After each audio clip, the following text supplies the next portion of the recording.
bem, pessoal? Meu nome é Roberta Carolina Fonseca. Eu sou mestra em Direito Negocial pela Universidade Estadual de Londrina, pós-graduada em Direito Penal e Processo Penal também pela UEL. Tenho pós-graduação em Direito Penal Econômico pela Universidade de Coimbra. Sou professora da PUC Campus Londrina e da Faculdade Catuai e também sou advogada. E hoje eu vou falar um pouquinho com vocês sobre os tipos penais aplicáveis durante essa pandemia de Covid-19. E são diversos, né? Na realidade, os tipos penais aplicáveis. Eu fiz um recorte dos principais tipos penais para esse momento, então, de pandemia. Então, só uma situação de onde estamos: o Covid surgiu na China. E foi declarada uma pandemia pela OMS no dia 11 de março de 2020. E dados, né, revelam, não tem precisão de quando que começou no Brasil, mas de que teria surgido o primeiro caso em fevereiro de 2020. Então surge essa necessidade da gente discutir quais são os tipos penais aplicáveis a esse momento de pandemia. Nesse momento que a gente está passando, cada pessoa tem uma reação diferente.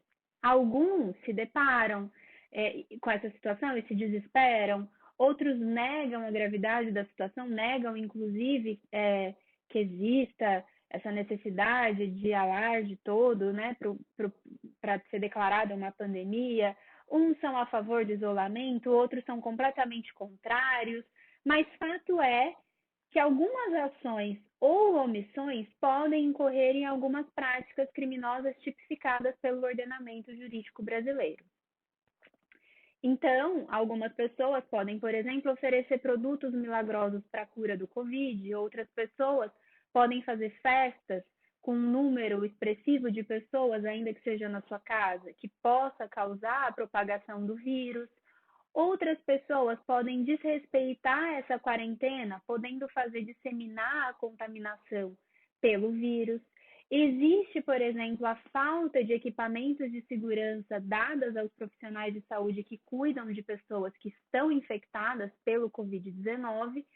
E existem pessoas, por exemplo, que se aproveitam para aplicar um preço exorbitante de produtos que a população precisa para esse momento. Por exemplo, o álcool em gel, que eu vou falar mais para frente.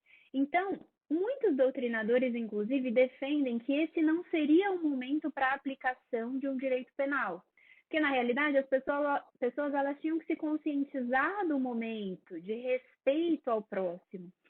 E encarcerar nesse momento traria alguns problemas, inclusive, maiores, né? O encarceramento, alguns professores, inclusive, vão debater o não encarceramento para esse momento. Mas essa conscientização não é o que ocorre necessariamente, então por isso que a gente vai observar esses tipos penais aplicáveis, ainda que sejam só formalmente aplicáveis, eles não estejam sendo aplicados na prática. Bom, existe no nosso ordenamento jurídico a previsão dos crimes que contrariam a saúde pública. Eles estão tipificados nos artigos 267 a 285 do Código Penal. Esses artigos, esses crimes, eles visam a tutela de um bem jurídico que seria a saúde pública em sentido amplo, em que pese alguns tipos penais tenham uma saúde mais delimitada, mas em sentido amplo todos tutelam a saúde pública. Esse conceito de saúde, existe divergência doutrinária, mas ele seria um direito de todos. É um bem de interesse social que deve ser garantido pelo Estado que a gente vive, mediante políticas sociais, políticas econômicas, tanto no que diz respeito à redução do risco da doença, da propagação da doença, quanto também ao acesso universal e igualitário às ações e serviços para sua promoção, de acordo, inclusive, com uma previsão constitucional que está descrito no artigo 196 da Constituição. Portanto, a saúde é um direito, na realidade, ele é um direito, inclusive, coletivo, e por isso a criminalização de certas condutas visando a preservação da saúde enquanto um coletivo se torna necessário. Primeiro tipo penal quando a gente fala de uma pandemia, surge a ideia do delito descrito no artigo 269, que é o tipo penal da epidemia. E aí a doutrina fala que, na verdade, a epidemia não tem tanta relação com pandemia, porque a epidemia dá uma ideia mais local e a pandemia é uma ideia universal e global. Para quem não conhece o tipo penal, ele diz que é o delito de epidemia causar epidemia mediante a propagação de germes patogênicos. Esse causar pressupõe um comportamento ativo de provocar, de produzir. Causar, então, seria provocar, produzir. Em que pese seja cabível também uma ação, uma omissão, né? O delito ele é classificado como comissivo, mas caberia uma omissão imprópria daqueles crimes que se relacionam a uma posição de garante. Além da figura dolosa descrita no caput e no parágrafo 1º do delito de epidemia, tem também a previsão, no parágrafo 2º, de uma possibilidade de uma previsão culposa, que seria, então, a inobservância de um dever de cuidado através de negligência, imprudência ou imperícia, com uma pena um pouco mais baixa da prevista no caput. Para vocês terem ideia, a pena prevista no caput do delito de epidemia é de 10 a 15 anos, ou seja, é uma pena bem grave se vocês forem analisar outros tipos penais. E, na realidade, esse tipo penal ele tem pouca relevância prática para esse momento que a gente está vivendo, porque a pessoa ela não seria capaz de fato, causar a epidemia, como o tipo penal descreve, porque a epidemia ela já existe, de uma maneira geral, em todo o território nacional. Então, difícil dizer que alguém de fato está causando a epidemia, porque ela já existe no nosso ordenamento. Então, esse tipo penal ele fica mais numa análise formal, até pela correlação de pandemia e epidemia, para vocês compreenderem. Um segundo tipo penal descrito no ordenamento, e aí sim tem uma aplicação mais prática e mais real para esse momento, é o crime de infração de medida sanitária preventiva que está descrita no artigo 268 do Código Penal. Então, só para a gente se situar. Em fevereiro ou março, o presidente da República, Jair Bolsonaro, ele publicou uma legislação, que é a Lei 13.997 de 2020, que dispõe de medidas para o enfrentamento da Covid-19, para esse momento, então, que a gente está passando, visando a saúde pública. Então, lá naquela lei, existe a previsão de algumas medidas emergenciais, como, por exemplo, no artigo 3º dessa lei, que fala no isolamento, na quarentena, na determinação de realização compulsória de exames laboratoriais, restrição relacionada à locomoção entre entre cidades e entre estados, enfim, existem várias determinações nessa legislação. Eu não observar essas medidas descritas nessa legislação poderia fazer com que eu incorresse nesse delito de infração de medida sanitária preventiva. Além dessa legislação de 2020, a gente tem a portaria 356, também de 2020, do Ministério da Saúde, e a portaria 5, interministerial, que é de 17 de março de 2020, que também estabelecem alguns agir ou não agir da população. Essa portaria, inclusive, essa última portaria que eu citei, ela cita o artigo 268 como uma possível tipificação para o descumprimento daquelas normas lá descritas. Na realidade, não seria necessária essa previsão expressa na portaria de que poderia ser aplicável o ordenamento jurídico, o Código Penal já existente, mas há essa previsão expressa remetendo-se ao artigo 268, como, por exemplo, alguém que descumpra a quarentena. Um exemplo, então, de descumprir a quarentena seria, por exemplo, eu dar uma festa aqui na minha casa para várias pessoas. Ou seja, é uma manifestação em que eu estou descumprindo uma medida sanitária preventiva descrita pelo governo federal para que eu não faça esse tipo de coisa. Outro tipo penal é o crime de perigo de contágio de moléstia grave.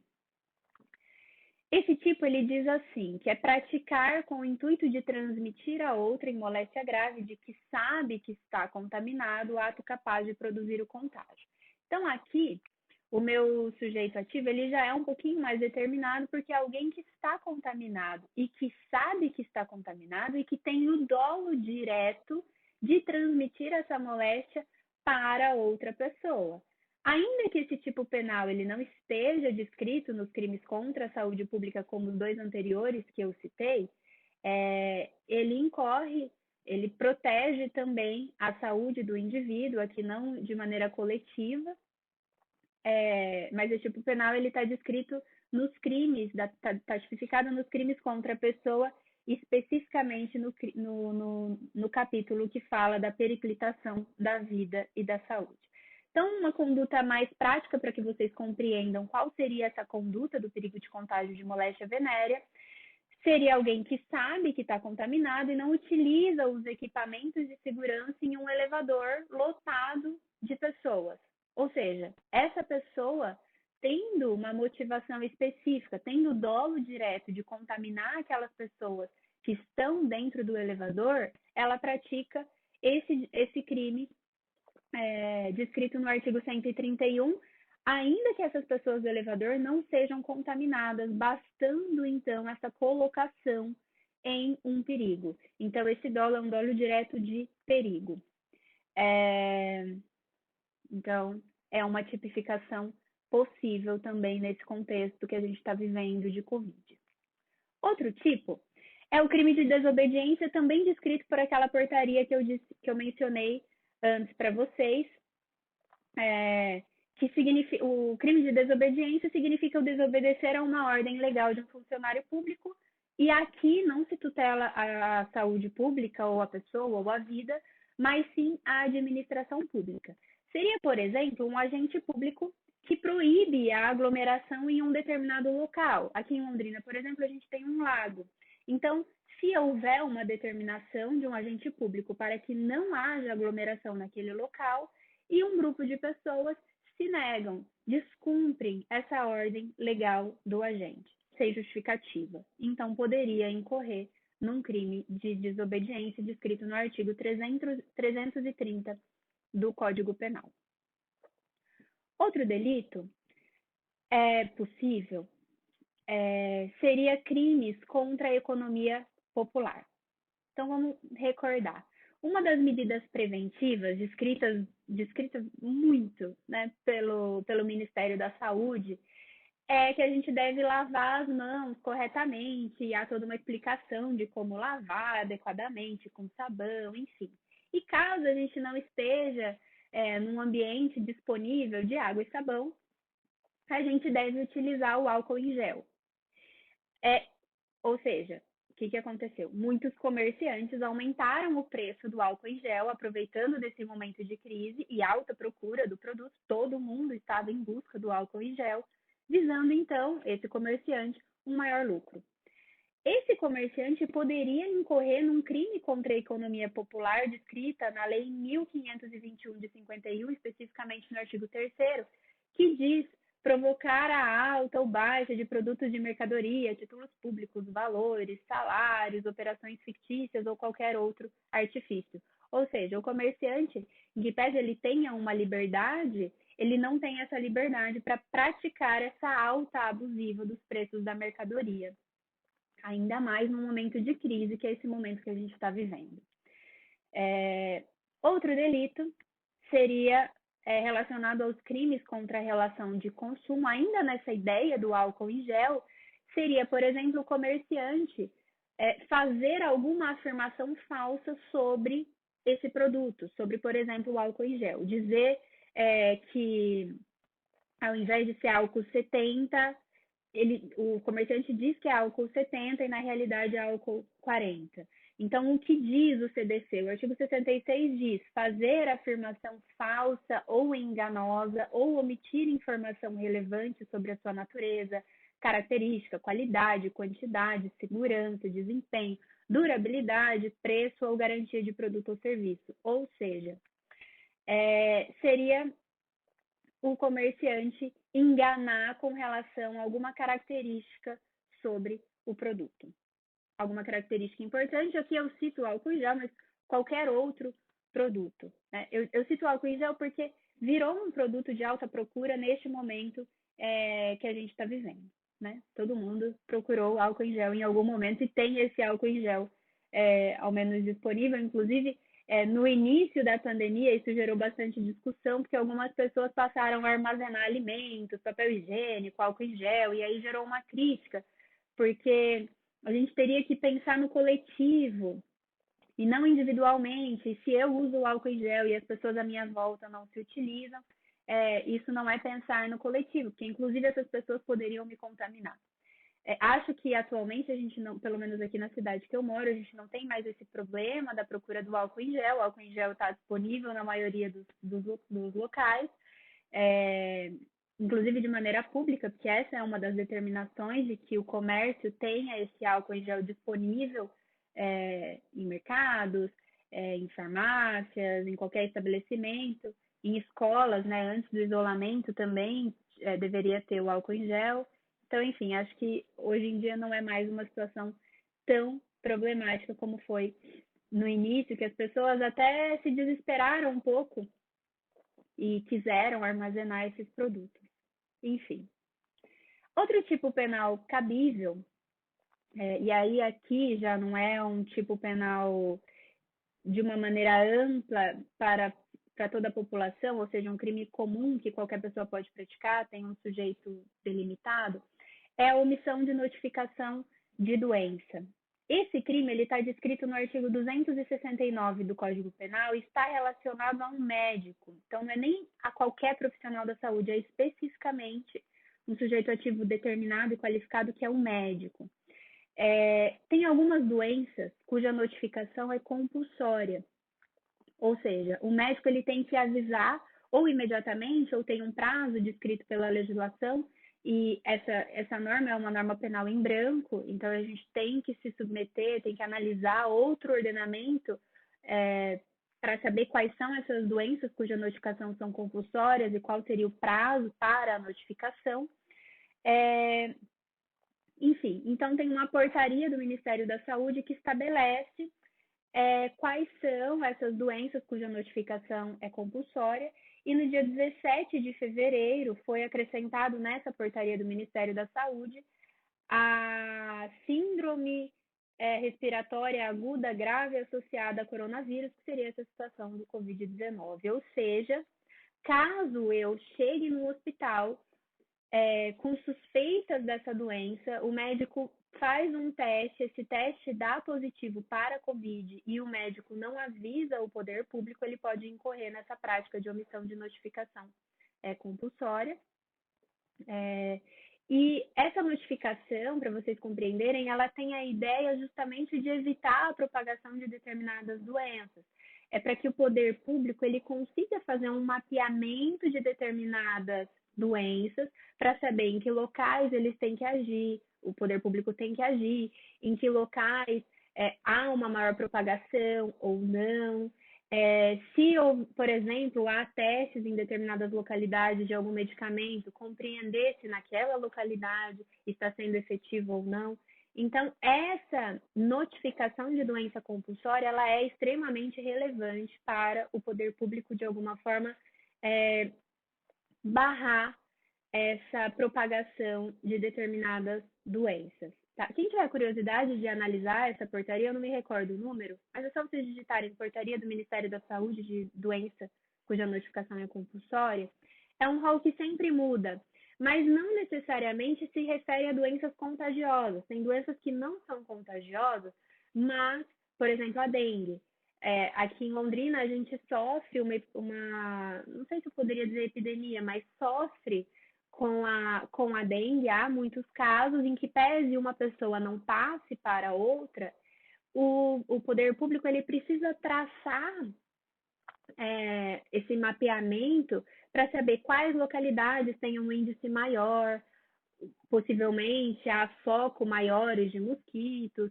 Então, não necessariamente são doenças transmissíveis pelo ser humano, mas são doenças que o poder público precisa compreender, precisa traçar medidas efetivas para que isso não seja propagado de alguma forma, certo? Outro tipo penal possível nesse momento é o crime de charlatanismo. E algumas pessoas ficam extremamente vulneráveis por esse momento de pandemia e elas, entre aspas, caem numa propaganda de venda de uma cura infalível que coloca em risco a incolumidade pública de alguma forma. Então, seria, por exemplo, eu dizer para vocês que vocês vão ser curados de COVID com uma reza especial que eu vou fazer para vocês. Ou que vocês têm que ingerir essa água aqui, que na verdade eu não posso dizer que é água, né?